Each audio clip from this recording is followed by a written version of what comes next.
Video शुरू करने से पहले आप सभी लोगों से एक सवाल है। सवाल ये है कि आप क्रिप्टो को किस कैटेगरी के लिए कैटेगराइज करोगे?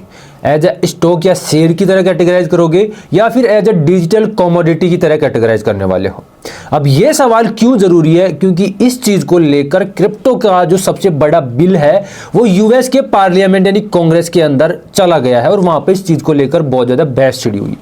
अब इस बिल की वजह से क्रिप्टो को ये क्लियरिटी मिल जाती है कि अगर ये बिल आ गया मार्केट में, मतलब ये बिल पास हो जाता है सेनेट के अंदर या फिर पार्लियामेंट या जो भी आप संसद बोलो या फिर आप कांग्रेस बोलो, उसके अंदर अगर ये पास हो जाता है तो उसके बाद क्रिप्टो को प्रॉपर तरीके से रेगुलेट करना, और सभी लोग जो क्रिप्टो को स्कैम समझते हैं, फ्रॉड समझते हैं या फिर कोई गैम्बलिंग वगैरह समझते हैं, जो अभी तक क्रिप्टो के ऊपर ट्रस्ट नहीं करते, वो लोग भी क्रिप्टो के ऊपर ट्रस्ट करना चालू कर देंगे। तो उसके बाद क्रिप्टो मार्केट के अंदर एक बहुत बड़ा रिवॉल्यूशन देखने को मिलेगा।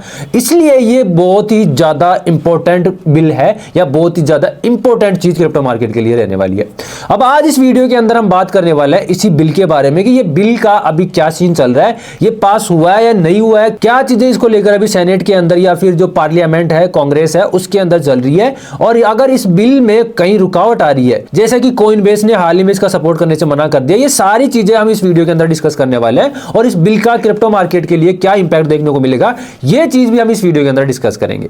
तो वीडियो को सबसे पहले सारे के सारे लोग लाइक कर दो। लाइक करने के साथ ही अगर आपका कोई दोस्त है क्रिप्टो मार्केट के अंदर तो उसको जरूर से शेयर कर देना, और ये कमेंट करके बताओ कि आप अभी तक क्रिप्टो मार्केट के ऊपर ट्रस्ट करते हो या नहीं करते। मतलब क्रिप्टो को अभी तक आप एज ए कोई शेयर या कमोडिटी कंपेयर कर रहे थे या नहीं कर रहे थे, कमेंट करके जरूर से बताओ। क्योंकि मैं तो क्रिप्टो को प्रॉपर्ली विश्वास करता हूं, क्रिप्टो के अंदर बहुत बड़ा इन्वेस्टमेंट मैंने कर रखा है। आप लोग अभी तक क्या कर रहे थे, विश्वास कर रहे थे या नहीं कर रहे थे, कमेंट करके बताओ। एंड जो लोग चैनल के ऊपर पहली बार आए हैं वो चैनल को जरूर से सब्सक्राइब कर लेना। टेलीग्राम का लिंक आपको डिस्क्रिप्शन में मिल जाएगा, वहां पर जाकर टेलीग्राम, ट्विटर या इंस्टाग्राम सब कुछ जाकर वहां पर ज्वाइन कर लेना, सब कुछ मिलेगा। ठीक है, तो सीधा सीधा हम बात करते हैं मार्केट के बारे में। थोड़ा सा मैं आपको बता देता हूं कि अभी क्रिप्टो मार्केट का सीन क्या चल रहा है। तो भाई क्रिप्टो मार्केट अभी के लिए बुलिश नजर आ रहा है, लेकिन अभी क्रिप्टो मार्केट के लिए एक बहुत बड़ा रेजिस्टेंस यहां पर देखने को मिल रहा है, और वो रेजिस्टेंस एक साइकोलॉजिकल रेजिस्टेंस, क्योंकि $1,00,000 का जो रेजिस्टेंस है वो एक बहुत ही बड़ा साइकोलॉजिकल रेजिस्टेंस है, और वहां पर मार्केट डायरेक्टली नहीं जा सकता। वहां से एक बड़ा रिजेक्शन तो मार्केट के अंदर देखने को मिलेगा, और इसी के साथ हो सकता है कि क्रिप्टो मार्केट यहां तक का $98,000 तक का डेड कैट बाउंस दिखा के मार्केट यहां से क्रैश करना भी शुरू कर सकता है। तो वैसे तो क्रिप्टो मार्केट हमें फंडामेंटली और टेक्निकली बुलिश नजर आ रहा है, लेकिन जज्बात सेकंडों में बदल जाते हैं क्रिप्टो मार्केट के अंदर। तो वो भी पॉसिबिलिटी में देखने को मिल सकती है कि यहां से डेड कैट बाउंस के बाद में क्रिप्टो मार्केट यहां से क्रैश करता हुआ हमें देखने को मिल सकता है। अब बात करते हैं क्लैरिटी ऐप के बारे में, या फिर जो स्ट्रक्चर बिल आप चर्चा में देखने को मिल रहा है आपको उसके बारे में। तो स्ट्रक्चर बिल और क्लैरिटी एक दोनों एक ही चीज है। अब ये चीज क्या है, क्योंकि क्रिप्टो को लेकर अभी तक कंफ्यूजन था कि क्रिप्टो को किस तरह से कैटेगराइज किया जाए, क्रिप्टो को स्टॉक की तरह से प्रेफर करा जाए या शेयर की तरह की प्रेफर करा जाए, या फिर क्रिप्टो को डिजिटल कमोडिटी जैसे गोल्ड वगैरह है उनकी तरह प्रेफर करा जाए। तो इस चीज को लेकर बहुत समय से 2025 में पूरे में ये बहस छिड़ी हुई थी कि इसको कैटेगराइज किस तरह से करें, और फिलहाल ये चीज अब यूएस के सेनेट के अंदर जा चुकी है, वहां पर भी इस चीज को लेकर बहुत बड़ा डिस्कशन हुआ है। तो क्रिप्टो स्ट्रक्चर बिल या जो क्लैरिटी बिल है ये जरूरी क्यों है? क्योंकि क्रिप्टो को अभी तक कैटेगराइज नहीं किया गया, और जब तक कैटेगराइज नहीं किया जाएगा या रेगुलेट नहीं किया जाएगा अच्छे से, तब तक क्रिप्टो के ऊपर ट्रस्ट करना बहुत ज्यादा मुश्किल हो जाएगा। आम लोग क्रिप्टो के ऊपर ट्रस्ट नहीं कर पाएंगे, क्योंकि क्रिप्टो को लेकर आए दिन बड़े बड़े स्कैम हमें देखने को मिलते हैं।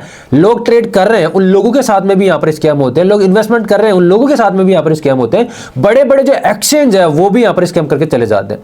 तो इन सब चीजों की वजह से क्रिप्टो का क्लैरिटी एक्ट या फिर जो स्ट्रक्चर बिल है वो आना बहुत ज्यादा जरूरी है। अभी तक सिर्फ एसएससी क्रिप्टो को रेगुलेट या मैनेज करती हुई आ रही थी, क्रिप्टो में जो भी चीजें होती थी वो एसएससी कंट्रोल कर रही थी, लेकिन एसएससी यहां पर बहुत ही ज्यादा टाइट लेवल पे क्रिप्टो को कंट्रोल करने की कोशिश कर रही थी। तो एसएससी का जो पुराना चेयरपर्सन था जिसको अभी फायर कर दिया गया, उसकी जगह दूसरा चेयरपर्सन आ चुका है। तो उनकी वजह से बहुत सारे क्रिप्टो प्रोजेक्ट्स के ऊपर केसेस चल रहे थे जो क्रिप्टो को थोड़ा सा इनसिक्योर बनाते थे। तो यहां पर उनको फायर करने के बाद में नया चेयरपर्सन आ चुका है, और वो चेयरपर्सन डोनाल्ड ट्रंप का पर्सनल बंदा है, यानी उससे डोनाल्ड ट्रंप अगर चाहे तो कुछ भी करवा सकता है, इस तरह से मान लो आप। अब यहां पर इस स्ट्रक्चर बिल के अंदर रिजल्ट क्या देखने को मिलेगा ये भी डिपेंड करता है कि एसएससी इसको रेगुलेट करेगी, कंट्रोल करेगी, या फिर जो कमोडिटी को कंट्रोल करती है सीएफटीसी वो कंट्रोल करने वाली है, रेगुलेट करने वाली है। एसएससी का मतलब होता है सिक्योरिटी एंड एक्सचेंज कमीशन और सीएफटीसी का मतलब होता है कमोडिटी फ्यूचर ट्रेडिंग कमीशन।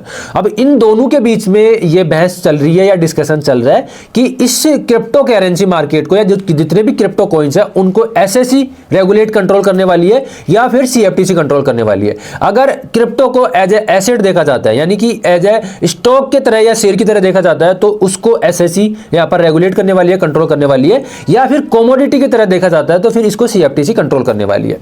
अब यह डिसीजन तो इस बिल के आने के बाद में ही मिलने वाला है, लेकिन इस बिल को लेकर पार्लियामेंट के अंदर सेनेट के अंदर कल परसों के अंदर डिस्कशन हुआ था। वहां पर जो कॉइन बेस है उसने इस बिल के लिए सपोर्ट करने से मना कर दिया है। अब सपोर्ट करने से मना क्यों किया है? क्योंकि इस बिल के अंदर स्टेबल कॉइन्स को लेकर जो रूल रेगुलेशन देखने को मिल रहे हैं वो बहुत ज्यादा टाइट देखने को मिल रहे हैं। तो इसकी वजह से जो स्टेबल कॉइन्स इश्यूअर कंपनी वगैरह है या बैंक्स है उनके ऊपर बहुत ज्यादा बर्डन या उनके ऊपर बहुत ज्यादा टाइटनेस वाले रूल देखने को मिलते हैं, जिसकी वजह से जो कॉइन बेस के सीईओ है उन्होंने इसको सपोर्ट करने से मना कर दिया है। अब इस बिल को लेकर बहुत से जो बड़े बड़े इंस्टीट्यूशन है जो फंड मैनेज करते हैं, हेज फंड मैनेज करते हैं, वो सपोर्ट में देखने को मिल रहे हैं, एसएससी इसके सपोर्ट में देखने को मिल रहा है, सीएफटीसी इसके सपोर्ट में देखने को मिल रहा है।